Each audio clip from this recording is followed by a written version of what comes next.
बिस्मिल्लाहिर्रहमानिर्रहीम। अस्सलाम वालेकुम नाज़रीन, आप यूट्यूब चैनल देख रहे हैं। मैं इमरान खान हूँ। पेट्रोल की डीज़ल की कीमतें हुकूमत ने बढ़ा दी हैं। अगर आप एवरेज देखें तो लगभग 500 रुपये लीटर हो चुकी है पेट्रोलियम मसनूआत।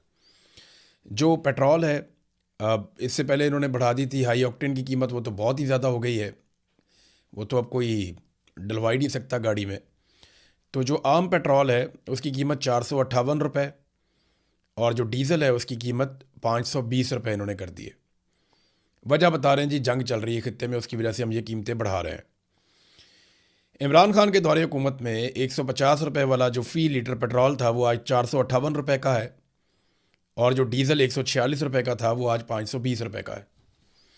जो तीनों ममालिक जंग लड़ रहे हैं वहाँ पे पेट्रोल की कीमतें नहीं बढ़ रही, लेकिन पाकिस्तान में पेट्रोल की कीमतें बढ़ रही हैं, लगातार बढ़ रही हैं। खित्ते के दीगर ममालिक को देख लेते हैं जो पेट्रोल पैदा नहीं करते, जो पेट्रोल इंपोर्ट करते हैं और इंपोर्ट करने के बाद उसको इस्तेमाल करते हैं। अफ़गानिस्तान को ले लें। Iran, Afghanistan, Bharat, Nepal, Sri Lanka, Ethiopia, Indonesia, Bangladesh, Japan, Australia, Korea, Myanmar, Vietnam, Mongolia. मैंने इन सारे ममालिक की लिस्टें निकाली हैं और बहुत सारे ममालिक की, दर्जनों ममालिक। ये वो ममालिक हैं जो पेट्रोल पैदा नहीं करते और जहाँ पे आमदन के ज़राए पाकिस्तान के बराबर या पाकिस्तान से थोड़े ज़्यादा ऊपर नीचे ऐसे ही हैं। इन सारे ममालिक के अंदर पेट्रोल पाकिस्तान से सस्ता है। तो जंग क्या खाली पाकिस्तान के लिए लग गई है? इंडिया भी इसी खित्ते में पाकिस्तान के बिल्कुल साथ, वहाँ भी पेट्रोल पाकिस्तान से बहुत सस्ता है। ये साथ आपके अफ़गानिस्तान है, अफ़गानिस्तान में पेट्रोल पाकिस्तान से बहुत सस्ता है। बांग्लादेश पाकिस्तान का हिस्सा था, हमारे जैसी हालात है, वहाँ ज़मीन में पेट्रोल तो नहीं निकलता ना, बल्कि पेट्रोल को वहाँ पहुँचने के लिए ज़्यादा ट्रेवल करना पड़ता है। वहाँ पेट्रोल बहुत सस्ता है। श्रीलंका में सस्ता है, नेपाल में सस्ता है जिसको कोई समंदर भी नहीं लगता, अफ़गानिस्तान को भी समंदर नहीं लगता, मंगोलिया, वियतनाम, हर जगह पेट्रोल सस्ता है और पाकिस्तान के अंदर पेट्रोल महंगा है। हालांकि हमारे लिए तो आबनाए हुर्मुज़ भी खुली हुई है। पाकिस्तान के लिए आबनाए हुर्मुज़ खुली हुई है। पाकिस्तान के वज़ीर ख़ारजा ने नॉर्मली तो इसहाक डार झूठ ही बोलता है, कलमा पढ़ के भी झूठ बोलता है, अल्लाह का नाम लेके झूठ बोलता है। इसहाक डार जैसे आदमी ने भी कह दिया कि हमारे लिए तो 20 टैंकर्स ईरान ने छोड़ दिए हैं कि हम आबनाए हुर्मुज़ से गुजार सकते हैं। हमारे साथ तो ईरान ने मुआहदा कर लिया कि हम यहाँ से तेल निकाल सकते हैं, लेकर जा सकते हैं। फिर हमें सऊदी अरब भी सस्ता तेल देता है, ईरान भी सस्ता तेल देता है, हम रशिया से भी तेल खरीद सकते हैं। तो प्रॉब्लम तो कोई नहीं है। लेकिन इसके बावजूद जब तेल आ भी रहा है और सस्ता मिल रहा है तो पाकिस्तान में ये हैरान कुन इजाफा तेल की कीमतों में क्यों हो रहा है? हम तो कोई जंग नहीं लड़ रहे ना, हमारी तो किसी के साथ जंग नहीं चल रही। हम तो शौकिया अमेरिका के कहने के ऊपर अफगानिस्तान के ऊपर फ़िज़ाई हमले कर रहे हैं, वो भी अमेरिका को यहाँ पे इस खित्ते में पाँव जमाने हैं आने वाली सर जंग के लिए। तो हमने बगराम एयरबेस अमेरिका को लेकर देना है और पाकिस्तान के बीच में से रास्ता देना है ताकि अमेरिकन कंटेनर जैसे माजी में नेटो सप्लाई जाती थी वैसे ही अमेरिका की सप्लाई जाया करे। हमने तो ये करना है सिर्फ। तो इस वक्त पूरे खित्ते में पाकिस्तान सबसे ज़्यादा ऐसा मुल्क है जहाँ की आवाम को मार पड़ी है, और मारा किसी बाहर से नहीं, हुकूमत ने मारा है। और पाकिस्तान वो वाहिद मुल्क है जिसको सबसे ज़्यादा सहूलतकारी भी मिली है ईरान की जानिब से। आपने हुर्मुज़ में इनके तेल के इनके कंटेनर गुजरते हैं, इनको कोई नहीं रोकता, इनके झंडे लगे हुए गुजरते रहते हैं। ट्रंप ने गवाही दी है, सागडार ने कहा है। लेकिन इसके बावजूद अवाम की कमर क्यों तोड़ी गई ये मैं आपको अब बताता हूँ। हुआ यह है कि पाकिस्तान के अंदर तक कारोबारी ज़िंदगी चल ही नहीं रहा। पाकिस्तान की मईशत का पहिया जाम हो चुका है। मौजूदा सरकार के पास सिर्फ 3 रास्ते हैं खसारा पूरा करने के लिए। पाकिस्तान लगातार खसारे में जा रहा है और अवाम के ऊपर बोझ डाल डाल के ये पाकिस्तान को डिफ़ॉल्ट से बचाने की कोशिश कर रहे हैं। सरकार किसी किस्म का बोझ उठाने के लिए तैयार नहीं है। अगर वो तैयार होते तो 11-11 अरब के अय्याशी वाले तैयारे ना खरीदते। फिर कभी हनीमूनों की खबरें आती हैं, कभी वैलेंटाइन की खबरें आती हैं। अजीबो गरीब किस्म की इनकी हरकतें हैं बेशर्मों की। और अब इतने महंगे तैयारे खरीदने के बाद ये कौम से उम्मीद करते हैं कि कौम कफ़ायत शारी करेगी। अभी शहबाज शरीफ की गाड़ियां गिनी है, 30 से ऊपर गाड़ियां थी उसकी। जो इनमें से निकलता है बेशर्मों की तरह लंबे चौड़े काफिले लेकर निकलता है। खुद इनके अलल्ले और तलल्ले नहीं खत्म हो रहे। स्टूडेंट्स के लिए स्कूल और कॉलेज बंद कर दिए और अपने वीआईपी जा जाके वहां पे स्टेडियम में अकेले बैठ के मैचेस देख रहे हैं। कैसे फ्रॉडिया एलीट है पाकिस्तान के जर्नैलों ने पाकिस्तान के ऊपर मुसल्लत की है।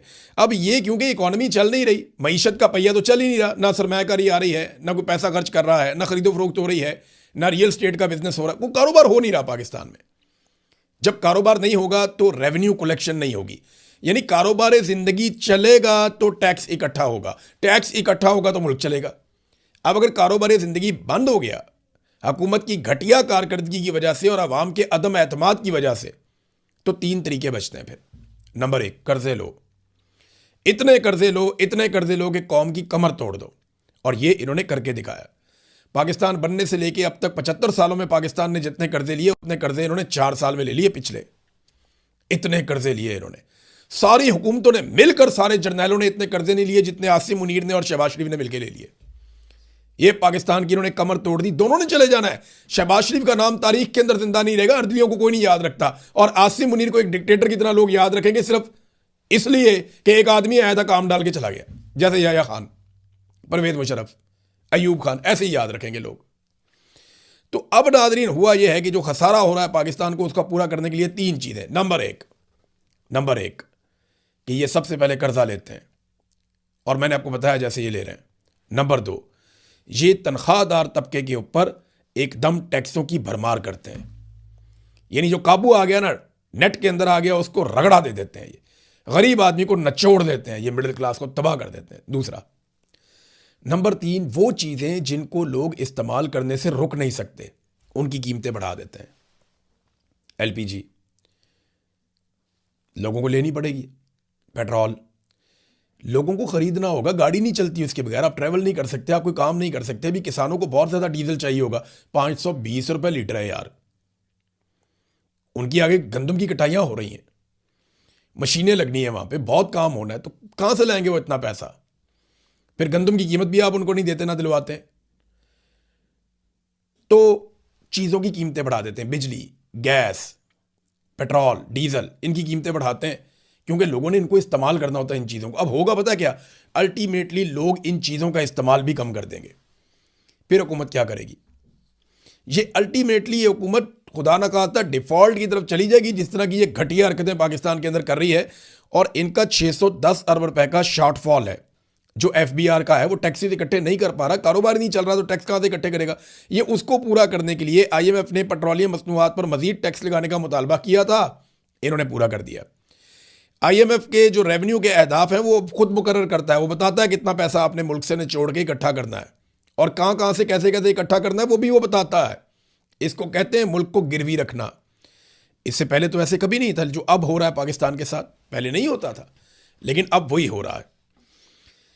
अच्छा, पेट्रोल महंगा करने के साथ ही हुकूमत ने अपनी जो फ्रेंडली अपोजिशन है उसको भी लॉन्च कर दिया है, यानी फौरी तौर पे जमात इस्लामी, फजलुर रहमान वगैरह इनको एक्टिवेट कर दिया कि तुम लोग ना फ्रेंडली किस्म का एहतजाज कर दो, मम्मी डैडी किस्म का, हल्की आंच के ऊपर आप एहतजाज करें ताकि हकीकी अवामी एहतजाज हो ही ना सके। तरीका होता है ना, ये वारदात का एक तरीका है कि अपने बंदों के जरिए से ये एहतजाज करवा दो इससे पहले कि अवाम निकल आए।